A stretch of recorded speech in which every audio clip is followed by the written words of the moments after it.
Salut à tous la famille, c'est Ben Grisou. Aujourd'hui on se retrouve pour un nouveau débrief. Premier match de cette Coupe du Monde et sincèrement le Qatar a fait une prestation, on va vite rentrer dans le sujet. Le Qatar a fait une prestation horrible. Horrible. Alors la vie de WAM, sincèrement je pensais qu'ils allaient faire mieux que ça. Ils se sont pas créé une occasion. La seule occasion qu'ils ont eue, c'est juste avant la mi-temps où le mec il cadre même pas, il tire même pas dans la cage, il la met à côté. La seule occasion qu'ils ont eue c'est ça. En deuxième mi-temps, on s'est ennuyé, il n'y a rien eu, que ce soit du Qatar ou de l'Équateur. En première mi-temps, une domination incroyable avec ce premier but refusé. D'ailleurs, là, tout le monde s'est dit que ça y est, c'est le Qatar, c'est la corruption, etc. Finalement, derrière, il y a un penalty sifflé avec Valencia qui marque le premier but et après Valencia qui met cette tête incroyable du deuxième but. C'est lui qui a tout fait pour l'Équateur sur ce match. Mais sincèrement, déjà le hors-jeu, je vois pas où il y a hors-jeu.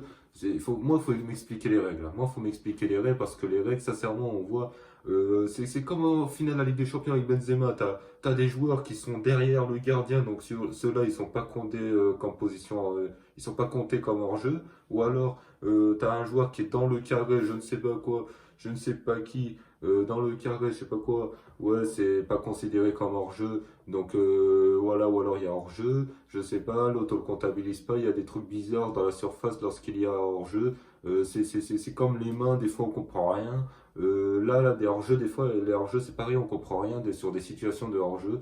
Là, ça en est la preuve. Déjà 8 minutes de jeu, ça commence déjà avec la VAR sur un but, soi-disant hors-jeu, à mon sens il n'y a pas hors-jeu. Et en plus, le hors-jeu, c'est pour un pied. À un moment donné, il faut arrêter. Alors déjà, le hors-jeu semi-automatique, c'est-à-dire qu'il y a une puce dans le ballon pour capter s'il y a hors-jeu ou pas. Mais même s'il y a ça, quand même, ça demande l'autorisation, ça demande la VAR pour voir s'il y a hors-jeu. Parce que ça sert à rien. Parce qu'il y a une puce dans le ballon, il y a une puce dans le ballon pour dire s'il y a hors-jeu ou pas, directement. Mais au final, on va voir la VAR pour voir s'il y a hors-jeu. Ça sert à rien alors. Ça ne sert à rien la puce dans le ballon. Tu mets pas de puce, tu mets rien du tout et tu demandes à la VAR. Il y a des choses que je ne comprends pas. Déjà, c'est le huitième de minute de jeu. Ça commence déjà avec la VAR. Le but, on attend l'oreillette, je sais pas quoi.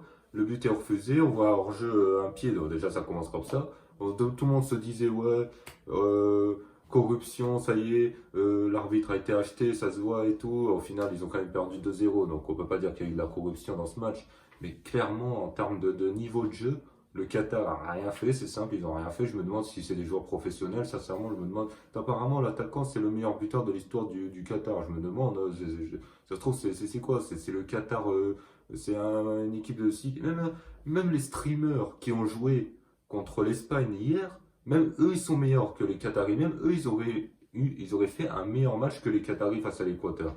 Même les streamers français, avec Péfut et tout, et Amine Mathieu et tout ça, ils auraient été meilleurs que les Qataris. À un moment donné, je veux bien que les Qataris sont pas forts au foot, mais là, que dalle! Chantel Lizarazu dans le match, c'est quand même une équipe qui peut créer la surprise. Alors, attention, c'est quand même c'est que face au Qatar, ils ont été pitoyables les Qataris. Mais dans l'agressivité, ils ont été là, les Équatoriens. Agressivité, ils étaient là. Ils récupéraient les ballons. Et voilà, ils étaient compacts. Ils étaient dans la récupération de balles, agressifs. Et sincèrement, c'est une équipe qui peut gêner le Sénégal et les Pays-Bas. Même si, à mon sens, le Sénégal et les Pays-Bas vont passer, vont se qualifier en huitième, à mon sens. Mais si jamais il devrait y avoir une surprise, ce sera peut-être l'Équateur. L'Équateur qui est une équipe agressive et elle peut gêner sincèrement cette équipe, l'équipe des Pays-Bas et l'équipe sénégalaise, surtout l'équipe sénégalaise qui n'a pas Sadio Mané.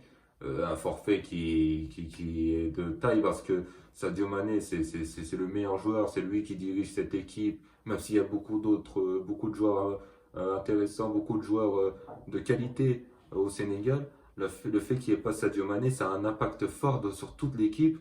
Donc on va voir ce que le Sénégal va donner. Mais sincèrement, l'Équateur, c'est une équipe qui peut gêner les Pays-Bas ou le Sénégal. Sur ce, la famille, j'espère que vous avez apprécié ce débrief. Comme d'habitude, vous likez, vous commentez, vous partagez si vous avez apprécié. Sinon, moi je vous dis à plus tard pour un prochain débrief.